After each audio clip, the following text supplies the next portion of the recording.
good people. Um, good Sunday to you. I figured I get on here right quick. I received a video that someone wanted me to comment on regarding a police officer showing up to a community to address people who were spraying water guns. I don't know the backstory on it, I'll be honest, but I'm going to um, come up with a couple scenarios as to how this all occurred. But let me show the video. Let me show the video, and we can begin. Give me 1 second here.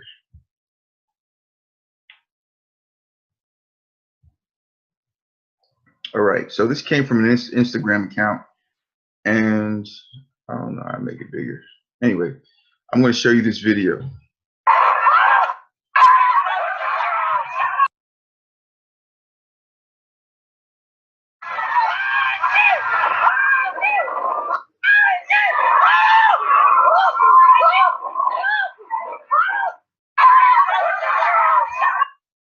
Okay. So you just saw a video with a white female officer by herself, Dolo, in the neighborhood, and apparently there's this huge water gun fiasco going on. So it looks like it's a hot day, and I'm gonna tell you, man, being a police officer on a hot day, it's like you rocking an easy bake oven, man. So any type of AC, any type of cool air or mist is greatly appreciated, or shade, because it is in fact a friggin' sauna under the vest and the dark uniform and all that jazz. And it's easy. It's actually easy to stay in shape, man, especially if you do a lot of foot patrols in the summertime. But you know, when you peel that stuff off after the shift, you'll realize you're soaking wet, and you definitely gotta hit the damn shower. But anyway, this lady shows up. This officer shows up on the scene.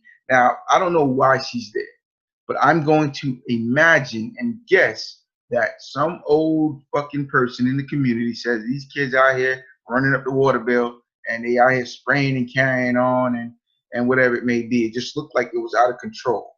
It's not a park. It's a community where residents live, and maybe these kids are running all over their lawns and stuff and running around their vehicles, bumping into their vehicles, and somebody's got a problem with it. So they call the law, and they send this one officer out. Now, when she arrives on scene, I don't know what her state of mind is. I don't know if this is her usual beat. But if she doesn't get out and build rapport with this particular community, that's not the day to do it.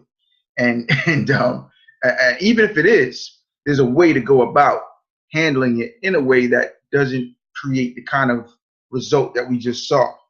Now, one thing I know about foot chases, I've been in a ton of them during my career, and I've fallen, I've lost shit, I've scuffed up my knees, I've hurt my back jumping over shit, trying to catch motherfuckers. And I'm gonna tell you one thing about it. It's very embarrassing, right, to in fact chase someone in a crowd, and then you take a dive in the way that she did. And not only did she take a dive, she took a dive in the damn mud, in a mud pile.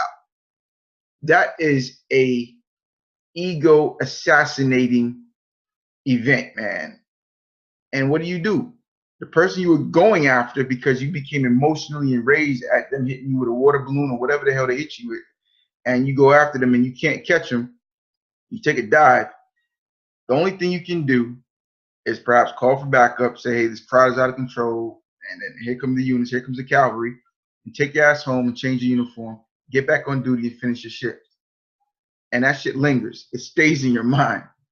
It stays in your mind, and it can become, in fact, a psychological distraction for you, because every time you go to that neighborhood, that community is going to recognize you as that officer who took a dive that particular day. All those children saw it.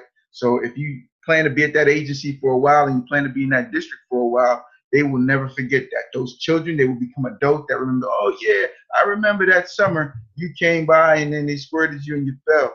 Oh man. Aside from that though, because I did laugh when I first saw it, like, damn, that's fucked up. But this is the thing. White officer, female officer, that in a neighborhood with a bunch of children who looks like they're just having fun, and here comes an officer attempting to disrupt their fun. The ideal approach would be, I think, you know, again, I don't know why she was called this, so it's hard for me to really armchair quarterback this shit. As much as I hate armchair quarterbacking, I'm just giving my perspective to satisfy the individual who sent me this video to assess. And so my guess is, again, like what I said earlier, is that some old fart called the damn police because these kids was all over the neighborhood. It looked dangerous. They were bumping into cars, running across lawns, running up their water bill, whatever it may be. Somebody had a problem with it. These children having their ideal fun in the neighborhood. Officer shows up, wants to stop it. Hey, we're getting complaints, we're getting calls. Kids, they will listen, but depending upon the delivery of the message will determine whether or not they adhere to what the hell you're saying. In some communities, again, their social, economic, racial, religious differences in how you have to come at people when it comes to addressing problems in various communities. Now, ideally, in my opinion, right, as an officer showing up, because I've been on these calls where there's people parked all over the street, blocking driveways in private neighborhoods, and these neighbors whose driveways were blocked wanted cops to come and do something about it. And what's happening is that there's a pool party taking place down the block, and everybody's parked along the street. They're having fun down the block. There's nothing wrong with the fun that they're having down the block, but hey, your cars are blocking driveways. We got to do something about that. And you can go in that scene and tactfully ask the facilitator of the party, hey, listen, before we start ticketing people and towing them, we'd rather tell you to, hey, have your patrons or the people who are at your party park in ways that doesn't inconvenience the neighbors that are around. And that's it. And they can respect that. And they did respect that particular day. On this occasion, I think it would have been advantageous for that officer to have perhaps possessed or went and got a water gun herself and say, hey, now it's time to have fun. And then start squirting people and be okay with them squirting you too, because it's a hot day. It's much appreciated. Squirt, squirt, squirt, squirt, squirt. And then once you're out of ammo, water, obviously with a water gun, you donate that gun. Give that gun to a child out there that doesn't have one. Dap it up with everybody. Listen, guys, this is what we got to do. All right, we're getting calls like crazy, man. I really do appreciate the water fight, man, because it's hot out here today. I get it. But if you guys can find a yard or a park or a place where you're out of the way, where you're not in and out of the streets, where someone can get hit or hurt, or you're not in and around somebody else's property where you can potentially damage their lawn or damage their vehicles while you're playing around, that would be the best thing to do, because then we're getting calls about it, okay? And just try to keep it concentrated in an area that's safe for everybody. That would have been ideal. I don't see anybody having a problem with that, right? Matter of fact, I found a video. Watch this.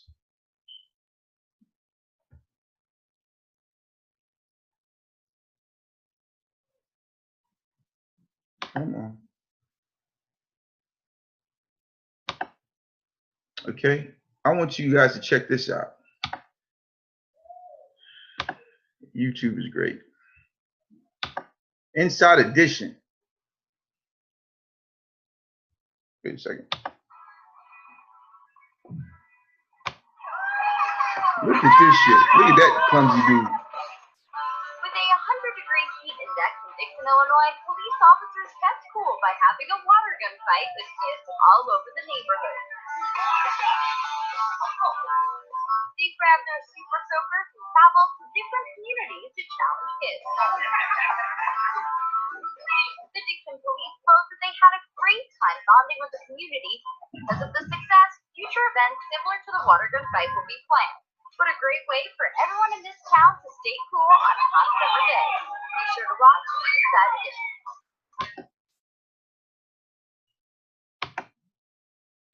See, so in this era, this new era of community policing, right? Why not? I don't know what year that was made, but that was brilliant. That was excellent. That's what I would have done. It would have been on and popping. I would have had like several water guns in my trunk, probably filled to a T with water. And then I would have broke them out as soon as I saw kids on the block doing water guns fighting. I would have squirted every last one of them, expecting to get squirted back by them as well. And I would have played that, oh, you got me. And then I would have gave that gun to those children that were playing in the neighborhood. That's how you build community trust, man. Not with this ideology that automatically, if you see black, it's bad and white is friendly. That's when we eliminate that implicit bias and those dang on stigmas that drive our division, we'll see ourselves as a better place, man, because we're more alike than we are different. But when we choose to approach each other as if we are different and we're not alike, it creates this shit, the kind of shit that we see, man. And some of these comments on that Instagram post where that officer fell down and bust her ass in that muddy ass grass or in that mud pot, in that mud puddle, everything was racially lit. Everything was really racially sensitive. And, there were some people on there, predominantly white folks, talking about, that's why, what if you took out a gun and shot everybody, really, for being assaulted with water on a hot day? It's all about the approach, man. And so as long as we have people who are like fixated on a ancient ass, old dusty ass mindset about race relations in this country, we're not going to make the progress that we need to mend the relationship between community and law enforcement. I educate officers on how to build community trust with their communities. And the way you do it is by understanding the people from the community, building a conversation with them, going out there and learning their stories. How did they get to where they are today? What motivates them? What drives them? What are their ambitions? Go out there and develop a conversation with the people. If the media is your only education on how other people, other religions, and other sexual orientation folks behave and act, you're misled, because the media is notorious for providing misinformation. And so you have to do your own research, your own study, your own homework on the people you serve. And once you do that, not the day when they need you, but you're out there on a daily basis building relationship, you'll see that situations like this can be easily remedied because you know people by first name on site, and you say, hey, listen, man, we're getting calls. Man, let's see if you can get everybody to push back to the park, or push to the backyard, or go somewhere where they're not in the way of wherever these complaints are coming from. It's that fucking simple, man. And if we can take our let me not go there. If we can just get our head out of our ass and be okay with building relationships with people, then you'll see that things can change in terms of the relationships we have with law enforcement. It won't be that many people so angry with each other as it relates to law enforcement in the community and trying to take each other out. We can have a conversation. So again, there are multiple ways to address all challenges that exist in our community. We just got to be willing to identify the ways so that identify and agree upon the ways so that we can build better relationships that helps everybody to win. All right. Enjoy the rest of your Sunday, and I'll be back at you with another video, I'm pretty sure, because people love sending me crazy shit to look at. And I'm not a commenter.